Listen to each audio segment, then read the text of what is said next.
entertainment space, bringing you the glitz and glamour as it day hot. Stay tuned to Spotlight, 1 p.m. Monday to Friday. Spotlight on VOP TV. Entertainment like never before.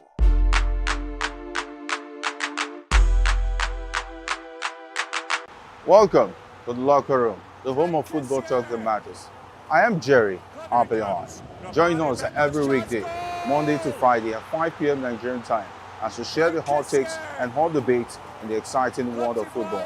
And joining me are the usual suspects, Ikechukwu and Matawalle, as we break down all the hot takes and everything that's happening in the football. Don't just watch football, live it with us. Catch us on the locker room and Voice of the People television at 5 p.m. Nigerian time. And like I always say, if not going to the talk, please discuss. And it's Hakim Ziyech who puts the Atlas. Join us as we drive into the world of politics through insightful interviews with prominent political figures, both serving and former governors, ministers, senators, legislators, party chieftains, activists, and analysts. Get first-hand information into the decision-making processes that affect our daily lives. Highly engaging one-hour program that brings political discourse into focus. I am Chukwuma Okoro. Political Lens, Monday through Friday, 6 to 7 p.m. Join us.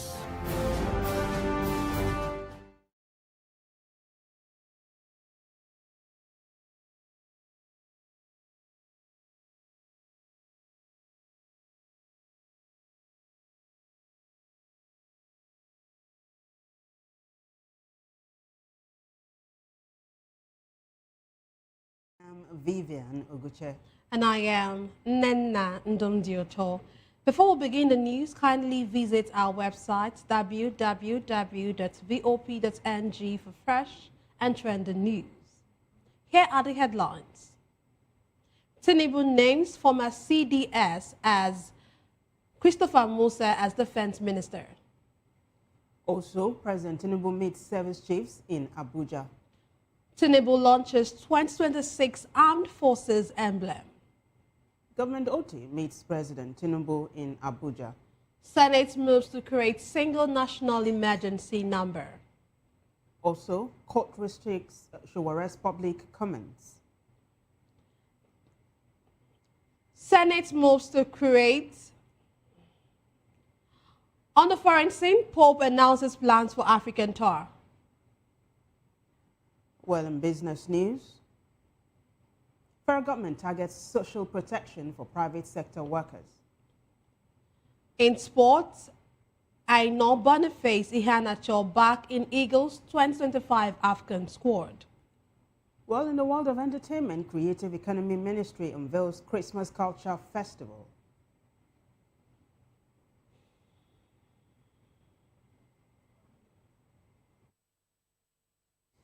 Now the news in detail. President Bola Tinubu has nominated former Chief of Defense Staff General Christopher Musa as the new Minister of Defense. The nomination sent in a letter to Senate President Godswill Akpabio follows the resignation of Mohammed Badaru on Monday due to health reasons. In the letter, President Tinubu expressed confidence in Musa's ability to lead the ministry and strengthen Nigeria's security framework. The nomination was confirmed by the President's Special Advisor on Information and Strategy, Bayo Onanuga. Meanwhile, President Bola Tinubu has held closed-door talks with service chiefs and heads of security agencies at the presidential villa, Abuja.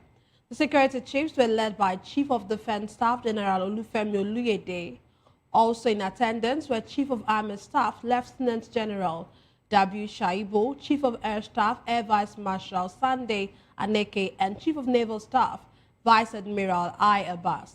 Other attendees included the Chief of Defense Intelligence Lieutenant General Akomaye Ondiandeye, Director General of the Department of State Services Oluwatosin Ajayi, and Inspector General of Police Kayode Egbetokun.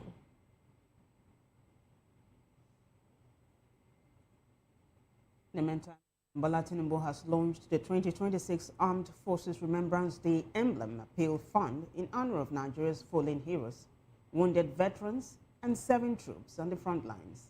A total of 320 million naira was donated at the ceremony held at the council chamber of the presidential villa in Abuja. President Tinubu led with a 200 million naira donation, describing support for fallen soldiers' families and 7 troops as a sacred duty. Senate President Godswill Akpabio contributed 100 million naira after being decorated with the emblem by the national chairman of the Nigerian Legion, Grace Morenike Henry. FCT Minister Nyesom Wike added 20 million naira, bringing the total to 320 million naira. Speaking at the event, President Tinubu said Armed Forces Remembrance Day, observed on January 15, remains a solemn moment to reaffirm national commitment to those who paid the ultimate price for unity and peace. He applauded troops for confronting terrorism, insurgency, banditry, oil theft, piracy, and other threats, noting improved security outcomes under recent reforms, including mass insurgent surrenders, the neutralization of key terrorist leaders, and strengthened maritime operations. President Tinubu also revealed that the Ministry of Defense is developing a program to reclaim ungoverned spaces using the expertise of retired military personnel. The event was attended by Vice President Kashim Shettima, National Security Advisor Nuhu Ribadu, members of the National Assembly, cabinet ministers, and service chiefs.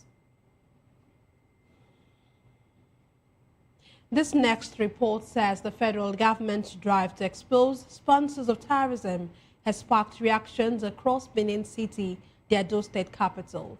Some residents welcomed the move as a step towards curbing violence, while others stressed the transparency and concrete evidence must guide the process to ensure justice. Correspondent Rhoda Journey reports. Benin City have shared mixed reactions to the federal government announcement to publicly name individuals and organizations allegedly financing terrorism. Some welcomed the move, describing it as a positive step toward tackling insecurity. Others, however, voiced caution, stressing the need for transparency and proper investigation to avoid wrongful accusations. It will be a step in the right direction. It's not just only pointing them out or mentioning their names, but also doing the needful, persecuting them. Because nobody is bigger than the federal government. But again, I must be sincere, from what we are hearing everywhere, even most high-ranking persons in the government are involved in terrorism. So let's see how they can point out themselves, because sincerely, it has gone beyond be careful. People are saying they want to go and expose this, expose that. They are all part of them. They are 10 and 10%. It is all politics. Just to blindfold the people around. They know what they are doing. They know what they are saying. They just want to tell all of us that we are working, whereas they are not working. Both the federal government and the terrorists, they are all terrorists. They are all terrorists. How can you say now, say, no subsidy? Whom are they paying into? From where the subsidy emanated? I remember I was buying 45 kobo per gallon here, 74. Gallon 51 years now, 74 at fuel. Otin Babangida came and destroyed the whole nation. Where the surplus was surplus, Gawan declared Udaji. Everybody was everybody that time. But after Babangida and his episode, down to our era today of the same no subsidy, they are all terrorists.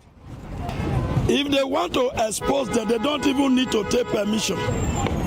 Evil is something we need to remove from our society. Those sponsoring them, this present government is a fake government. From the onset, a country where a Boko Haram member was sentenced to 20 years imprisonment, and Nnamdi Kanu fight the freedom fighter, life imprisonment. A country where, what do you call them, repented Boko Haram bandits are put into the military. How will they fight the battle? Many residents said they hope the plan will lead to real action against terrorism, while also urging authorities to ensure that due process is followed in identifying suspects. In Benin, Brother Johnny, VOP TV News. Rhoda, thank you. Elsewhere, unknown gunmen suspected to be members of a cult group have abducted at least 5 students of the River State University in Mohia Satellite Campus. The students were reportedly taken at gunpoint from their off-campus residence in Imoha local government area in the early hours of Tuesday. Spokesperson for the River State Police Command, SP Grace Iringe Koko, confirmed the incident and described the attackers as cultists. In another development, President Bola Tinubu on Tuesday received Abia State Governor Alex Oti at the presidential villa in Abuja. The meeting is reportedly linked to efforts to secure the release of indigenous people of Biafra leader Nnamdi Kanu. Kanu was sentenced to life imprisonment on terrorism-related charges by a federal high court in Abuja on November 20, 2025, a verdict that sparked protest and calls for his release. Governor Oti recently visited Kanu at Sokoto prison, where he is serving his sentence. The engagement is seen as part of a coordinated effort by legal and political stakeholders to find a resolution to the long-running case. Well, the National Assembly, the Senate has begun considering a bill to establish a uniform, toll-free national emergency number for all Nigerians. The legislation, titled A Bill for an Act to Establish the National Emergency Toll Service, seeks to create a single, easy-to-remember 3-digit number, a likely 112, or another option to be decided after public hearings. It also empowers the Nigerian Communications Commission to regulate this service. Leading debate on the bill, Senator Abdulaziz Yar'Adua said it will consolidate Nigeria's multiple emergency lines into one, similar to 999 in the UK, 911 in the US, and India's unified system adopted in 2014. He noted that Nigeria currently operates numerous helplines for police, fire service, ambulance response, domestic violence, child protection, and disaster management, with Lagos alone using several toll-free numbers across different agencies. He described the situation as confusing and unhelpful during emergencies.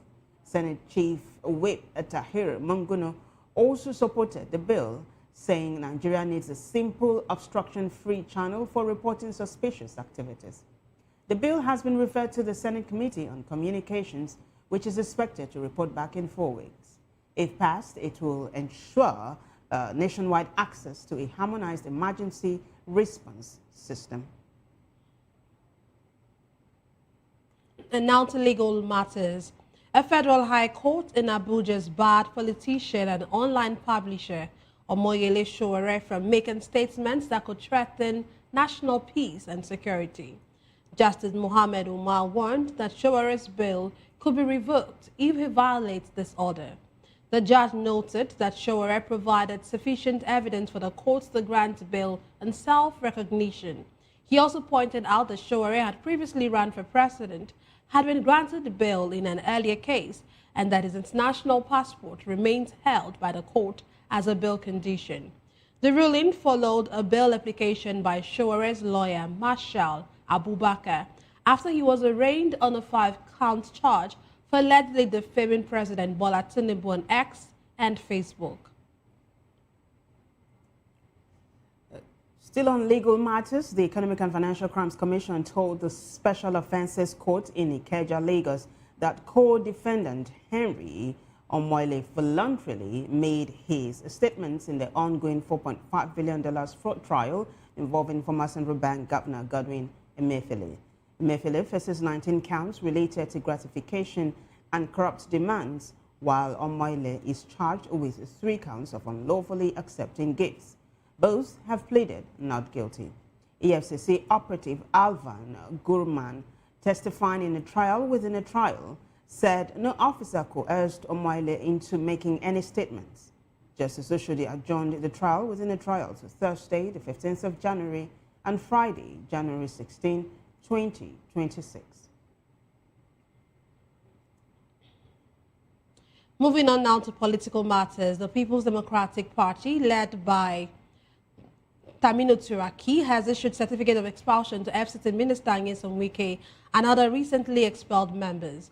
Speaking at the PDP headquarters in Abuja, Turaki recalled that the party had unanimously expelled Wike, former Ekiti State Governor Ayodele Fayose, National Secretary Samuel Anyanwu, and 8 others for anti-party activities and fostering disunity, including litigation against party interest. The party also dissolved its structures in Imo, Abia, Enugu, Akwa Ibom, and Rivers State. Turaki said the expulsion certificates have been sent to the affected members via courier.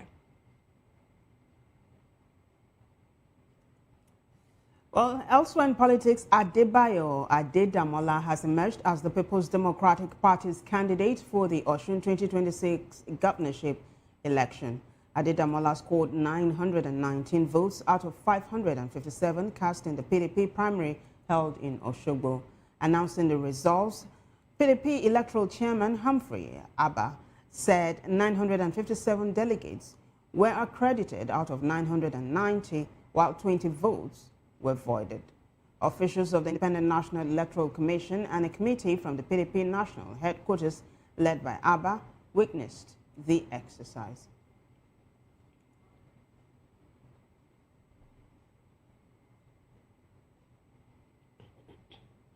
Joining us virtually to analyze the news hour is Chijioke Oji, a public affairs analyst. You're welcome, Chijioke. Thank you for being with us tonight. Thank you for having me. Okay, let's start with this. President Bola Tinubu has nominated former Chief of Defense Staff General Christopher Musa as the new Minister of Defense. Of course, this is following the resignation of Mohammed Badaru, who was the former Minister of Defense, on health reasons. What do you make of this? What do you think about the resignation? First, do you actually think it is about health? And again, you know, getting to nominate someone who the president had actually just pushed aside, if I could use that statement, and then made someone else the Chief of Defense Staff, and now he's bringing him back on board as Minister of Defense. What do you make of all this development? Well, it's still part of the comedy being displayed by the current administration. Some people will see it as a rejig, saying it that, yes, the military rank and order will definitely, in most cases, fall into listening more to a senior colleague, you know, because even the current Chief of Defense Staff were all the juniors of the immediate of Christopher Musa. First of all, let me address what you asked initially regarding the resignation of Bagu. It was expected because the administration seems to be hearing more of the gossips of the social media gossips, where now becomes the only channel through which I feel the president and the very few people get to know what's happening in the country, or perhaps the image from the international community. Just recently, after some of the said to be misinformations or misquotes, statements that were put out there, and some reactions from the immediate past Minister of Defense, it was expected that, of course, the presidency would excuse him, because people came up with the fact that, oh, yes, this man is not even a military man. But you're forgetting that one of the most key element areas of the national security is presently being occupied by a novice in the area of security, you know, architectural understanding. The fact that he was one officer who was favored through the promotion of the then President Olusegun Obasanjo to the office of the AFCC, which was a special unit formed by the then government, you know, for as a result of corrupt cases that were, you know, rising, and it was felt that that could address it. Now, the same individual today now is occupying the office of the NSA, which is the national security advisor to the entire nation. And within this, you have the composition of the military. So if you are taking off the Minister of Defense, why are you the NSA still being occupied by who, in most cases, the military perceive as a civilian? Because in most cases, the military don't see the police as their superior.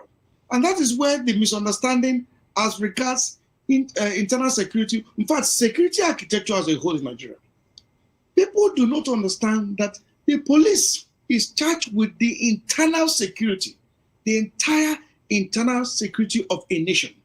That even when a soldier or any military personnel is, it is still the same police officers that get them apprehended and arrested in every part of the world, including Benin Republic. The reasons why I cite these examples that let us not look at the Western world as the only alternative options to looking at idealness in every situation, that has completely become a rocket science to achieve in our own dear country. Look at the issues that is staring us at the face. The office of the NSA has not been able in any way at all to promote or to showcase its capability, just as what we witnessed with forcing down the throats of every ministry with people who do not have knowledge or understanding of how these ministries work, or even the briefings with regards to the ministries. To just think that everything is about being politicized. That is the outcome of the political game. When you take everything for granted and put people in the wrong places, they would achieve nothing more than what we currently have in our dear nation, where everything is now about propaganda. You are shouting about killing, they tell you shut up. If not that the international community recognized it, the presidency and its teams were never going to acknowledge that these things were happening. So because the international community is acknowledging it, now every ministry is now being rejected. We hope this will trickle down to other ministries, because this, I don't think, has really excited many of us who know so many things regarding the Nigerian architecture of security. And with the current situation the country is faced in terms of economy and security, because they go hand in hand. Christopher Collade coming in as Minister of Defense, we do hope that he's able to understand, because the magic he couldn't do as the man who was at the helm of affairs, charged with protecting the entire border of the nation, could not, showcase that, magic. I wonder what magic he would do now, coming in as a minister. Or would we be having what Obasanjo would always say?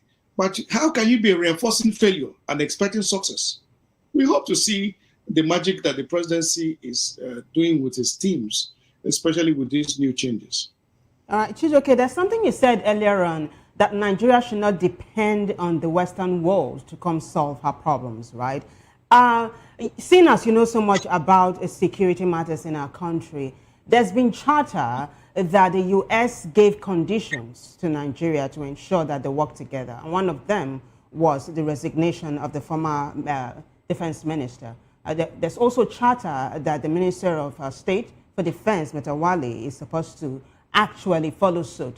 Do you think this has an iota of truth? Is the U.S. behind Badiru's resignation and Musa's appointment or nomination? From the feelers I have, it's just an internal political system. When it felt that Bagudu had actually offended the likes of Wike and co, whom the president have shown so much to say that is his beloved son, whom he's in love with. So it's expected that heads will roll to appease those who are currently, can dip from their pockets and donate and launch the military emblem with 20 million. And the entire nation sits to watch people who replace private jets without showcasing to Nigerians what they have been able to do outside of politics ever since they claim to have graduated from the various universities. There have not been any form of, trade or businesses that have been displayed by these individuals. So when we continue to have them being appeased by the power brokers, it was expected. I don't think we should even dwell much on them. At the moment, the U.S., yes, may have given directive with regards to the response to the demands as regards the failures of our government to, first of all, in tackling the insecurity. But I do not think that the U.S. has been involved in the formation and the running of our security architecture currently, as to give mandates on who to resign and who not to resign. These are just hungry mongers looking for, how to sell their prints or call attentions on due attentions. But again, we can see that just this small little movement by the US, how it is disrupting and bringing about change in our dear nation. Assuming Trump never said anything, perhaps by now, I mean, it would have been business as usual. So not dwelling so much on it, I don't think is the US that has actually made this directive. This is just appeasing the internal political wrangling. There's still more we hear, but until they come out and make it formally, we still hear that there's going to be some within the presidency itself. So let's see. That will be the rejig the administration will need to wake up to its responsibilities. Fine, let it be. Okay, you know, this nomination by the president, what do you think the president can actually tell the Minister of Defense, if he's actually appointed, that can make the entire defense or security system become better? Well, with what we saw with the previous administration of Muhammad Buhari, where it was a carry-go, and now seeing with the current Senate and the House of Representatives that has become a rubber stamp, it's expected that they won't even, have any out of delay. In fact, we probably be expecting to take a bow and go. And in most cases, it is the largesse. We don't expect that this individual will come in to say, these are my own plans, or, coming up to defend the job that is about to be given. Because the essence of applying or being put up in a position of leadership is to showcase that you have the greater knowledge and a solution in that environment. And one would expect that there should be a probe as to how do you intend to do this? And the question that first of all should be running in the minds of many is that if you couldn't do this when you were at the forefront fighting the war, how do you intend to do it, being at this, now at the executive office, where you now have to have a movement of luxury cars and luxury housings, with unlimited access to the treasury, because anything about security today becomes the conduit part through which the various governments have been looting the entire nation dry. So if we're saying that he's coming in with a different drive, we do hope so, but I do not think that the presidency in most cases would come out with a blueprint as regards a brief to which they intend to achieve from this individual, or to set a timeline for him to be able to display or sack himself in most cases. We've seen this over the years. It's been the same nomenclature that they've applied. So I don't see anything different in it. It will definitely be approved by the Senate, but it will come back to business as usual. The highest will probably happen is we hear more on the media how they have captured faceless individuals, how in most cases they have neutralized individuals. We're not asking for the bodies, but we're saying, what about the identities of these individuals that you neutralized? You should be able to profile them. Let us know who indeed were these issues that Nigeria has been battling. Because if you said you have solved a problem that the nation has been bedeviled with, it is onerous on you as an individual to provide us with these solutions that you're able to provide. Who are these persons that are continuously being neutralized on a daily basis? Are they enemies of people in the armed forces that are being killed? Or are there people who are speaking up against the takeover of their lands that are being killed? What manner in every nation can you continue to neutralize people in their claims, and not a record is being displayed by the military? Every time we hear is a press conference called by the military spokesperson, giving an account, of how many people have been neutralized and how many they've arrested. In most cases, we don't get to see them. We don't hear anything about them. The media is meant to be asking, where are the details of this individual? Where are they from? So if we're saying we're providing solution, we should be able to put it out there on the glare. This is no longer about the privacy. The Nigerians are demanding for solution, but they want to see that the solutions are practicable and it is visibly to the glare of every Nigerian. And the international community are also expecting to see the same. So if Christopher Colon is coming into Musa is coming in to address these issues, one would expect that he should do something differently. Perhaps give us something that Buratai and all his predecessors could not do, including Lagbaja, who showed initially to be one of the persons most military people will say identified with the people. We saw it at the initial startup where he was seen doing press ups with the soldiers, and after doing so, press up with the soldiers, The soldiers, I don't know whether they probably, we heard about how hunger has been tarnishing and disrupting these individuals from even reasoning or facing the counterfights that they are facing on a daily basis, outside of the fact that they have continued to complain of the lack of weaponry to confront these dangers that are imminent and happening on a daily basis. We pray. We can only watch and pray, because at the moment, the presidency is filled up with people who are not willing to listen, and you dare not talk back at them because they will fight. And we have been seeing how they've been fighting that. All right, Chijioke, before we let this matter rest, you said something earlier on. I want us to push further, briefly, if you will. What are your recommendations, right? So that the incoming defense minister does not play to the gallery. What are your recommendations? You said earlier on that let Nigerians know the people that have been neutralized. Oh, that's one. We know that the Northern Governors has asked the presidency to ban mining for about 6 months. We also hear there's chatter about a trust fund and all of that. What other recommendations would you make briefly before we move on? One of the key things you should realize that the ministries are designed in ways to work with, integrally. You need the others to function. Like in the case of the Office of the Minister of Defense, it also works pari passu with the Office of the NSA. Now you have a police officer who is said to be the friend of the president occupying the position of the NSA. And now we have a new Minister of Defense who we expect to see magic. And in most cases, we have seen the reasons why they have always failed in the past, because they fail to understand that you cannot come into any environment without investing in intelligence gathering. You can't fight people who you say they are faceless. Then all of a sudden, the presidential spokesperson in a recent program came to the glare of Nigerians and told Nigerians, the entire whole world, that the presidency and the military know where these people are situated. In fact, just yesterday, the NSA, in a visit to the Catholic priest, where the last remaining unrecovered persons, because now you have so many kidnaps that are taking place, including the one I just heard today, now telling Nigerians that the children or the people said to be kidnapped are in safe hands and will return home.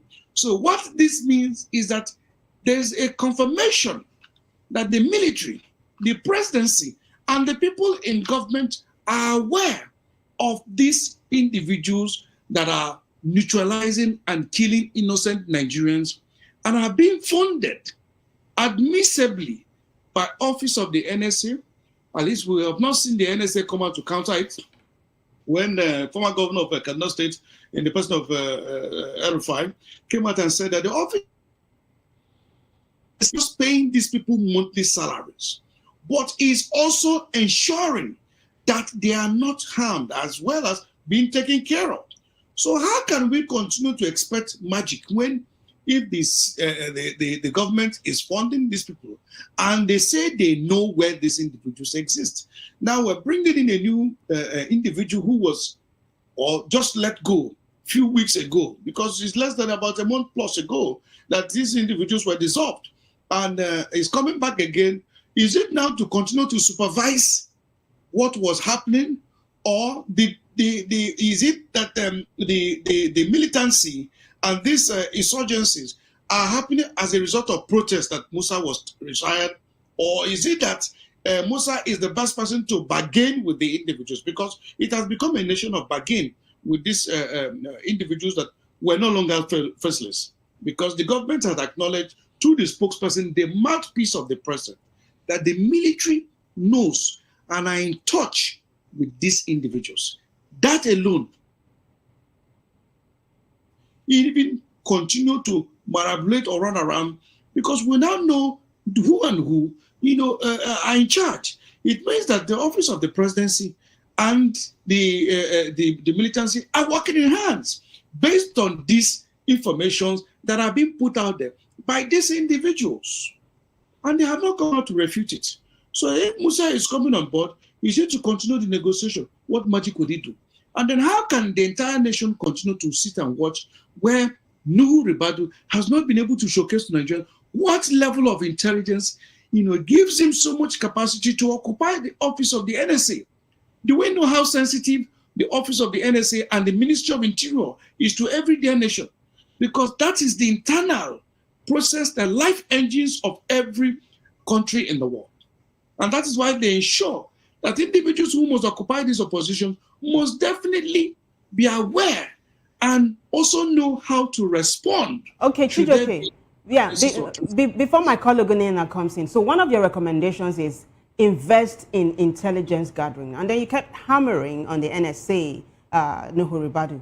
Are you advocating for him to be changed, seeing as you're not too impressed with what he's doing? Briefly, before Nena comes in. Not even tomorrow. It's immediately between him and the IG should be given a compulsory retirement, for immediately, because we have seen that these individuals are expired in service and cannot give anything more.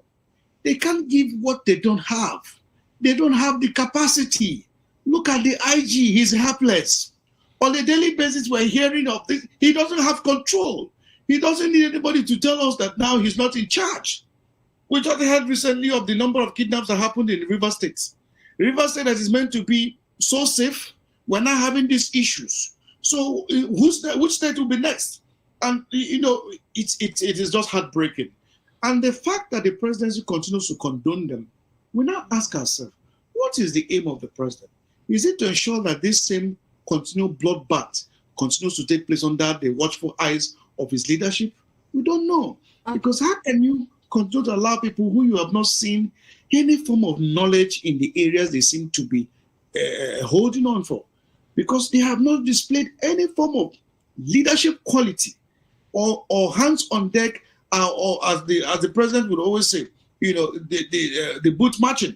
We haven't seen them declare any sort of competencies in these areas. Okay, I'm talking about, sorry, I'm cutting you like that. So talking about the president doing something, he's actually held a closed-door talks with service chiefs and, of course, heads of security agencies at the presidential villa. Do you see this as just a routine briefing or in preparation for a strategic escalation?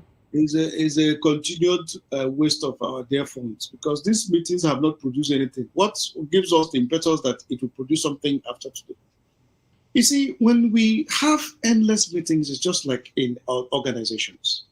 When you hold meetings without having minutes of the meetings and setting out agendas, which is expected that when you meet next time, the minutes of the meeting should be able to point you, have you been able to achieve the agendas that were set at the last meetings?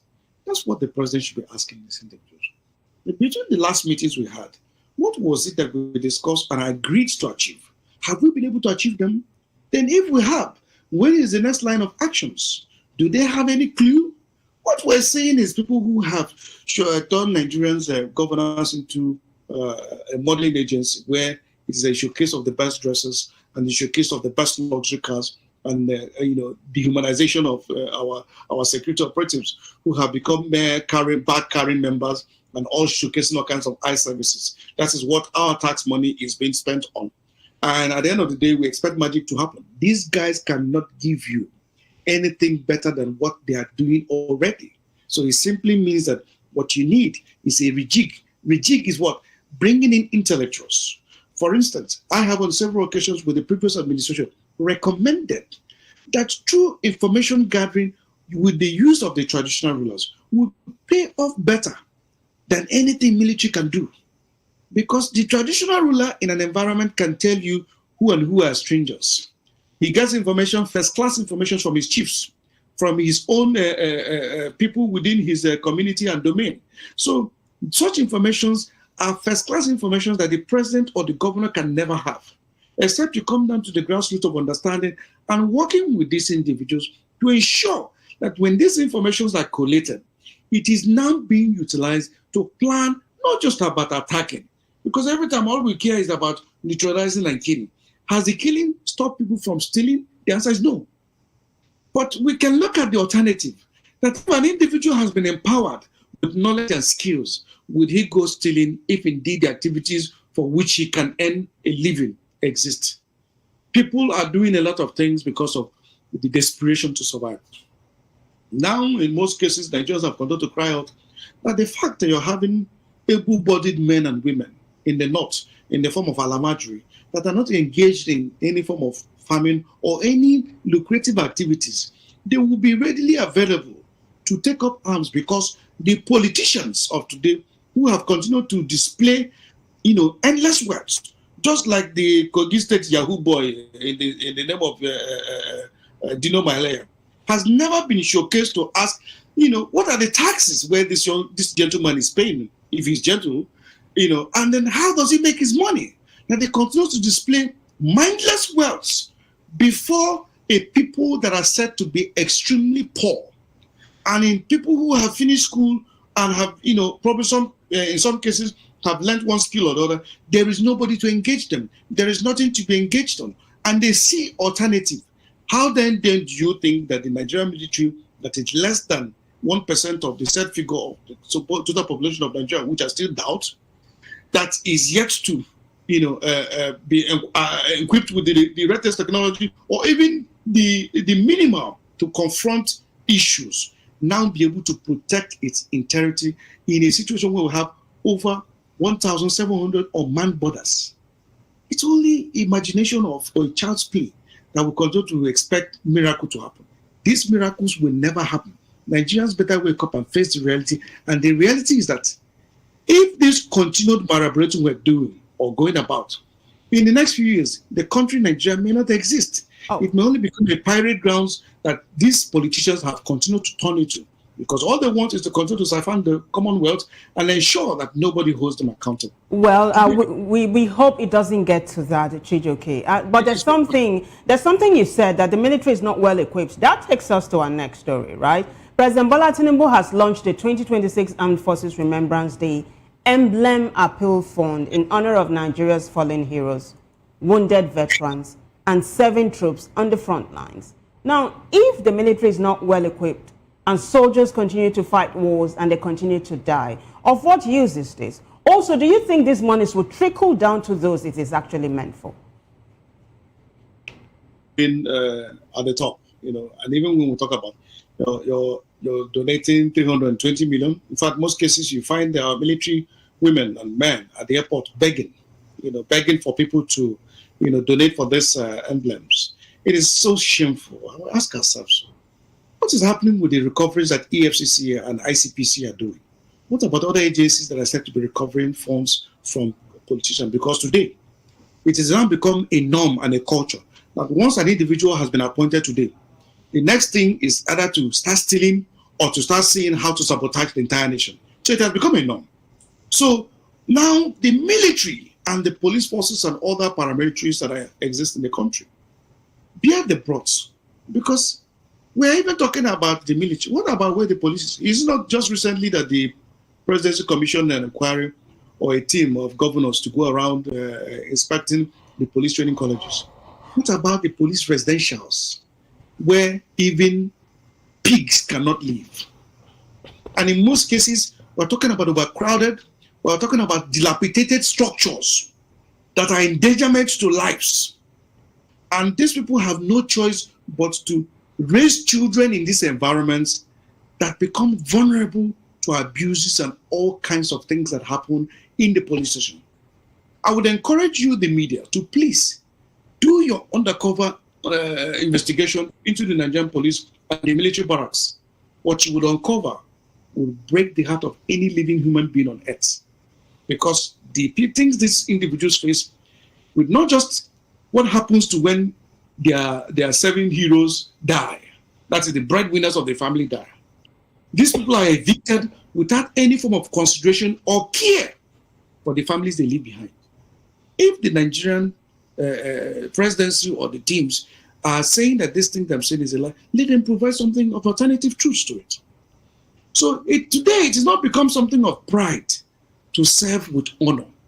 It has become something of the last most unfavorable route or channel to serve in any capacity as a military personnel or as a security personnel within the entire nation, apart from those who's now become the protector of the thieves. Yes, we call them thieves because legitimate ways of how they have earned these monies. But now they have become the ones we now call VIPs. In a nation, we now call people VIPs. So the ordinary man has no existence in Nigeria. But the VIPs now are now being protected by the police and the militaries. And in most cases are abused beyond imagination. You see them running errands for Madam and Oga, as we will say in our local. But the most disheartening aspect of it all is that each year we talk about the fallen heroes. What have we done to improve the lives of the living, of the ones or the families they leave behind? What is the encouragement or message you send to those who are still serving? Back in days, I had lots of military friends and a lot of personnel in the paraforces. And one of the joys they did the work was never out of the pay. Everybody that is knowledgeable of the income of the average policeman or military man or any paramilitary forces in Nigeria knows that they are not well remunerated. Okay. But it's the pride to serve the integrity and the protection of the sovereignty of our dear nation that has always been their number one mandate. But today, I can tell you, it is never a thing of joy for anybody to say he wants to carry arm to protect our sovereignty. Okay. Protect the people. Is it for the politicians or for the well-meaning Nigerians? So the emblem being launched, we hope that they will see it differently and begin to address the way and manner these families are, evicted. Just recently, the catastrophe government we'll have to. Okay. Certain personnel, Ochijoke, because of time, we'll have to cut you short here. Thank you very much. It's always a pleasure to have you talk very passionately about the issues concerning Nigeria. Thank you so much for being with us on News Hour. Thank you so much. Okay, we want to reiterate that the views of our analysts are solely theirs and not that of VOP TV as a station. We'll take a break now. When we return, we will bring you more stories.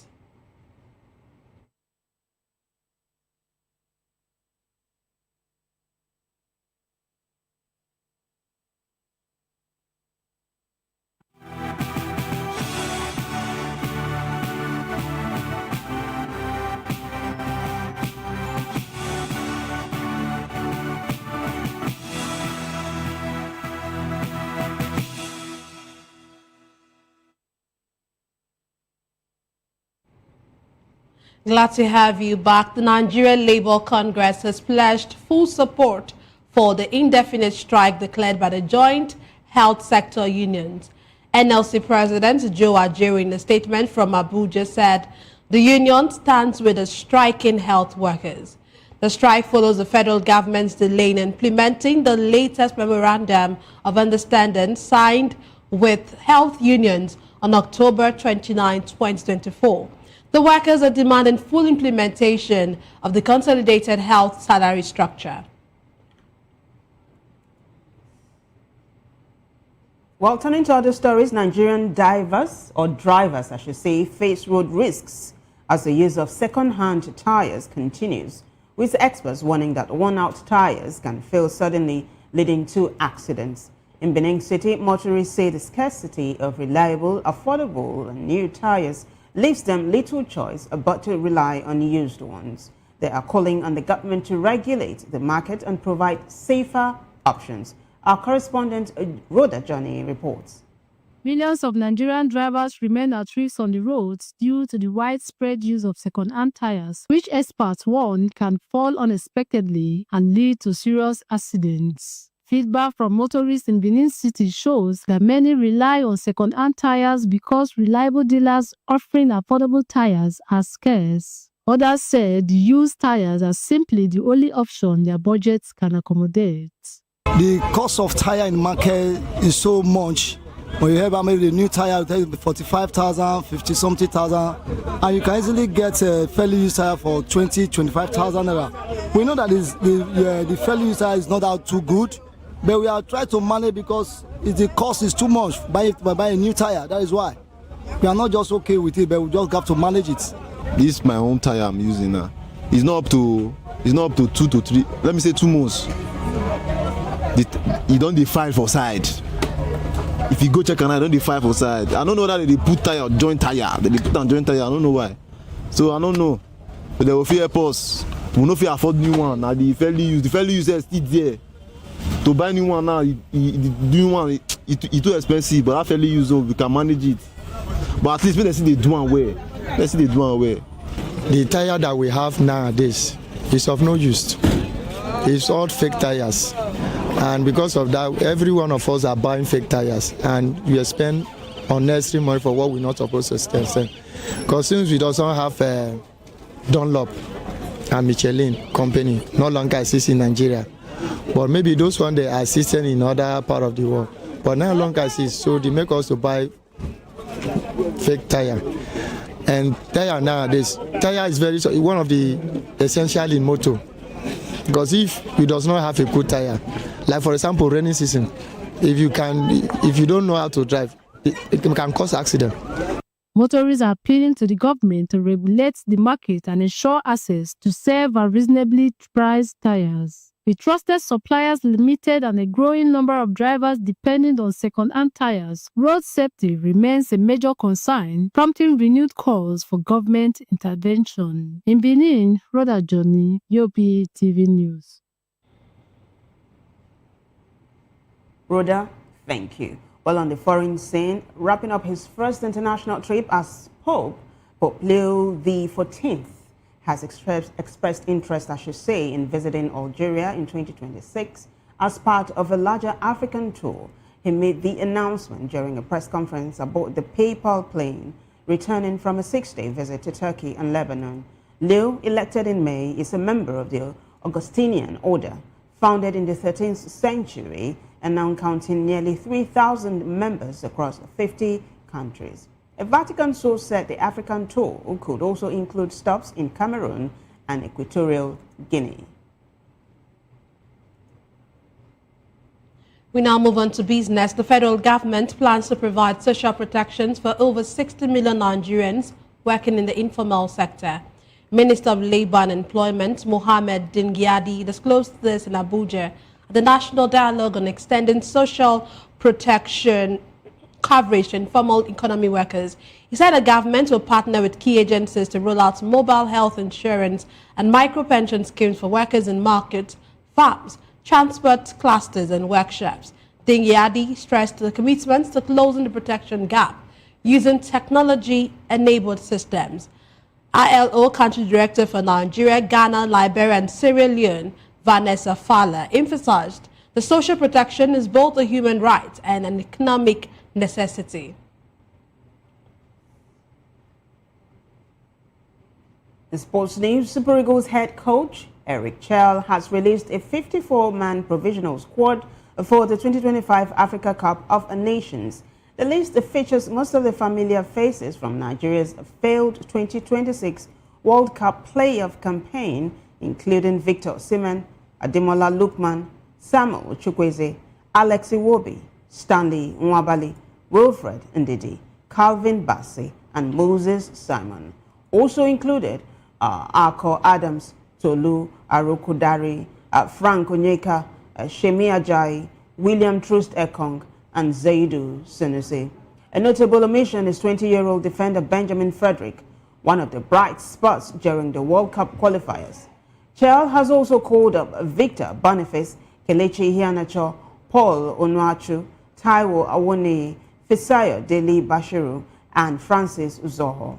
Ebenezer makes the provisional squad as he hopes for his first senior call-up.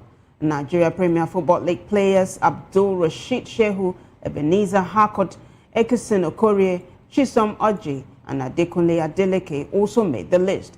A final 28-man squad will be announced in the coming days.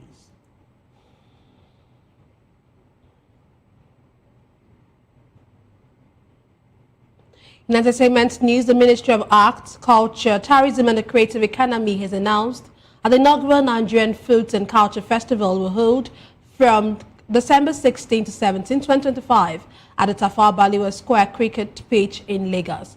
Minister Hannatu Musawa disclosed this during a briefing in Abuja. She said the festival aims to showcase Nigeria's rich cultural heritage and creative diversity. Musawa added that Lagos was chosen as host city because of its reputation as a center of cultural and creative excellence. She also noted that Dirty December, a major cultural attraction rooted in Lagos, makes the city ideal for the event. The federal government, she said, will provide all necessary support to ensure a safe, vibrant and cultural enriching experience for visitors and culture enthusiasts.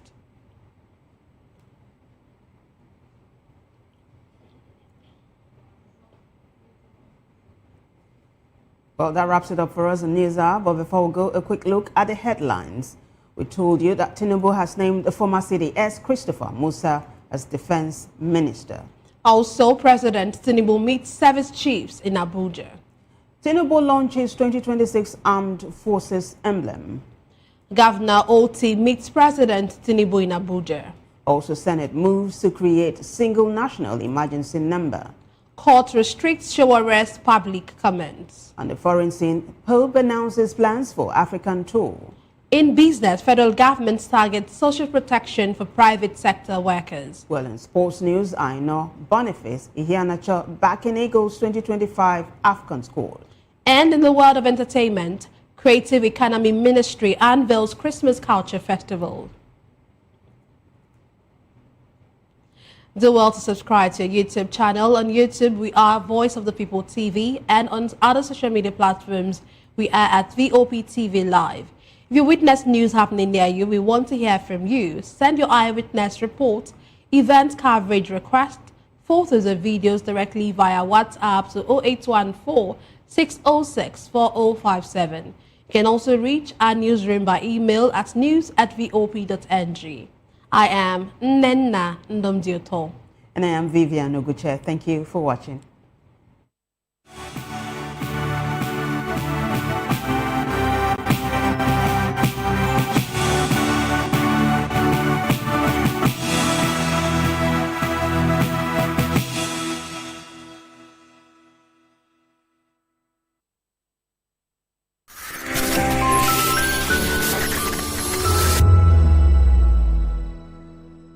We encourage you to click on the like button and subscribe to our YouTube channel. We are Voice of the People TV. Also follow us on all our social media platforms. We are at VOP TV Live. Visit our website www.vop.ng for fresh and trending news. Also watch us live on SLTV channel 264.